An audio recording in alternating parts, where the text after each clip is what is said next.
গলায় মাছের কাঁটা আটকালে বিড়ালের পা ধরে মাছ চাইলে কাঁটা নেমে যায়। ইসলাম এই ব্যাপারে কি বলে? আমাদের সমাজে অনেক ধরনের কথা আছে।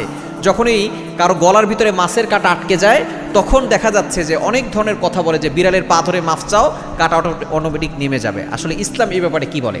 আমাদের সমাজে অনেক কুসংস্কার আছে। আপনি এই ধরনের কাজ যদি বিশ্বাস করেন আপনার ইমানও কিন্তু থাকবে না। আপনি কোরআনের একটি আয়াতের আমল করতে পারেন, গলায় কাঁটা লাগলে চিকিৎসা বিজ্ঞান কি বলছে সে বিষয়ে আপনি খেয়াল রাখতে পারেন এবং কোরআনের একটি আয়াতের আমল করতে পারেন, আপনার কাঁটা নেমে যাবে। কিন্তু বিড়ালের পা ধরে মাফ চাইতে হবে, তার সাথে সাথে কাঁটা নেমে যাবে, এটা একেবারে ভুয়া কথা, বানোয়াট কথা।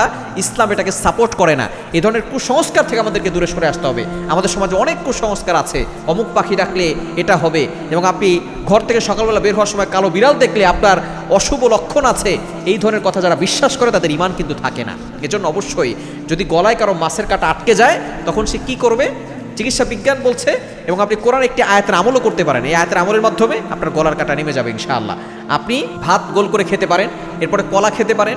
এমনকি চিকিৎসা বিজ্ঞান বলছে আপনি গরম পানিতে লেবুর রস দিয়ে খেতে পারেন। এই লেবুর রসের ভিতরে যে ভিটামিন আছে এবং এটার ভিতরে যে পুষ্টি আছে, এটা উপাদান দ্বারা আপনার গলার কাঁটাটা নরম করে আপনাকে এটা ভিতরে নিয়ে যেতে সাহায্য করবে।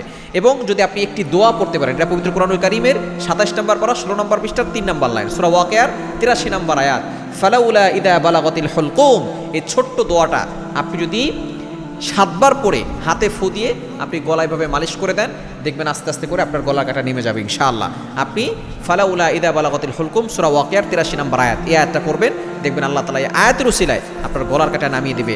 বিড়ালের পা ধরতে হবে, অমুক কাজ করতে হবে, তমুক কাজ করতে হবে, এগুলো ইসলাম সাপোর্ট করে না। বিড়ালের পা ধরে মাফ চাইলে গলার কাটা নিচে নেমে যাবে। এটা যদি কেউ বিশ্বাস করে তার ঈমানও কিন্তু থাকবে।